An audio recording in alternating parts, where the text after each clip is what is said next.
चला मंडळी, तर आज बनवूयात पुन्हा मस्त चमचमीत असं सुक्कं मटण. त्यासाठी आहे ना, मी इथे मटण आणल्यावरती आहे ना, छान असं 5 ते 6 पाण्यातून स्वच्छ धुवून घेतलं.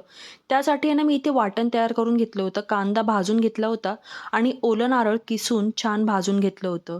मटण आहे ना, पहिल्यांदा मी उकडून घेतलं होतं. त्यानंतर मटणाचे पीस आणि पाणी दोन्ही छान असं वेगळं केलं. आता आहे ना, कढईमध्ये फोडणीसाठी 2 चमचे तेल घेतलं होतं. पहिल्यांदा आलं आणि लसणाची पेस्ट टाकली. बारीक कापून घेतलेला कांदा आणि टोमॅटो दोन्ही छान असं परतवून घेतलं.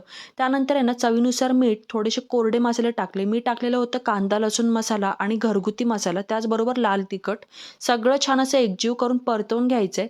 त्यानंतर आहे ना, मी इथे कांदा आणि खोबऱ्याचं जे वाटण तयार करून घेतलं ना, ते सुद्धा 2 ते 3 चमचे इथे टाकलेलं आहे आणि पुन्हा हळद आणि किचन किंग मसाला टाकून छान असं परतवून घेतलं. आता हे परतवून झाल्यानंतर आहे ना, त्याच्यामध्ये उकडलेले मटणाचे पीस टाकले आणि सगळं छान असं पुन्हा एकजीव करून घेतलं.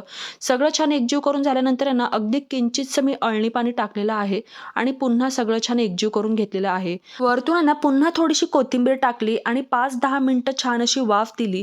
तर बघू शकता इथे अगदी थोड्याच वेळात आपलं मस्त चमचमीत असं सुक्कं मटण तयार झालेलं आहे. थंडीमध्ये आहे ना, तुम्हाला मटण खायला आवडते की नाही नक्की कमेंटमध्ये सांगा आणि अशा पद्धतीने सुक्कं मटण जर तुम्हाला आवडत असेल तर नक्की ट्राय करून बघा.